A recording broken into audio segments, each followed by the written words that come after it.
بسم الله الرحمن الرحيم نحمده ونصلي على رسوله الكريم اما بعد فاعوذ بالله من الشيطان الرجيم بسم الله الرحمن الرحيم. د رزق تنګي لري کول د پاره دویمه وظیفه ډیر آسان وظیفه ده او ډیر مجرب وظیفه ده ان شاء الله چې د دې کول سره نه الله په رزق کې برکات راولي او ډیر زیات الله مال بدر کې. ما په خپل دا تجربه کړې ده نو تاسو ته هم دغه وایم چې تاسو ته هم د دې فائدہ ورسي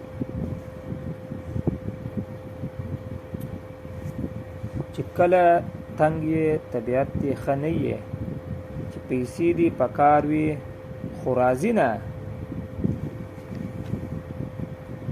کار دی نه چلیږي نو استغفر الله الذي لا اله الا هو الحي القيوم یا باندې با زور وای حي القيوم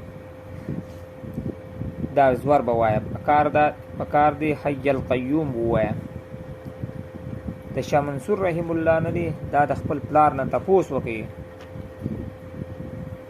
چې دا ولي نو پلار یې وویل چې دا زور فضله دی او مال هم فضله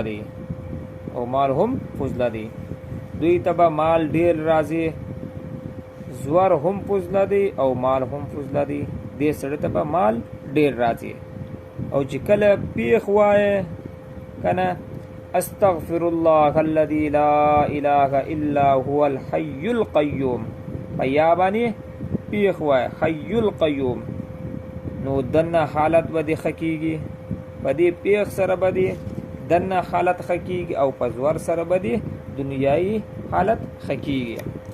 دنیا به د ترازی خو گزاره به د خکیږي. اوس تاسو خوښه ده چې کله زما حاجت وي مال ته نو زه زور وایم او کمی حاجت نه وي نو پیښ وایم. نو تاسو ته می هم دا چلو خودو دا خلق تاسو ته اسم نه خیه تاسو ته می آسان چل درته خودو په دې زور کې دنیا پرته ده او په پیښ کې آخرت پروت دی. اوس تاسو خپل خوخه ده چې کم وای چې کله دی دنیا ته حاجت وي نو زور وایا او که حاجت نه وي دنیا ته نو پیښ وایا او کله کله دواړه وایا. زه هم کله یو وایم او کله بل. یقین وساته ما په دې باندې تجربه کړې ده بالکل په تجربه کې به نور سوایا. تاسو ته می اجازه درکړې ده تاسو می ټول ته اجازه درکړې ده چې څنګه ماته حضرت شاه منصور رحمه الله تعالی ماته اجازه را کړې ده ما هم تاسو ته اجازه درکړې ده. الله دې تاسو خوشاله ساتي.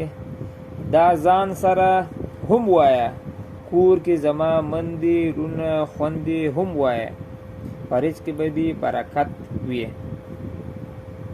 تاریخ به پخپل راځي ته به نه پوهېږي تا ته به اسباب برابر وي تا ته به اسباب برابر کړي الله. د دې سره د مونځ هم اهتمام پکار دی او تلاوت قرآن هم اهتمام پکار دی. د دې سره لږ استغفار ویل هم پکار دی او لږ درود شریف وایا پر رسول الله صلی الله علیه وسلم باندې ذکر رسول الله صلی الله علیه وسلم رحمت للعالمین دی په مونږ باندې ډیر مهربان دی دومره غټ رحمت دی. درود شریف وای نو الله به په مال کې نور برکت کړي. دا موږ ویډیو سبسکرایب کړئ او د ټلی نخې هم وای ان شاء الله تاسو ته باندې مزید نوی ان شاء الله ویډیوګان راځي د اکابرین د علما او بزرګانو هر قسم مشکلات دعاګان ان شاء الله مجرب دعاګان به تاسو ته راځي. واخر دعواهم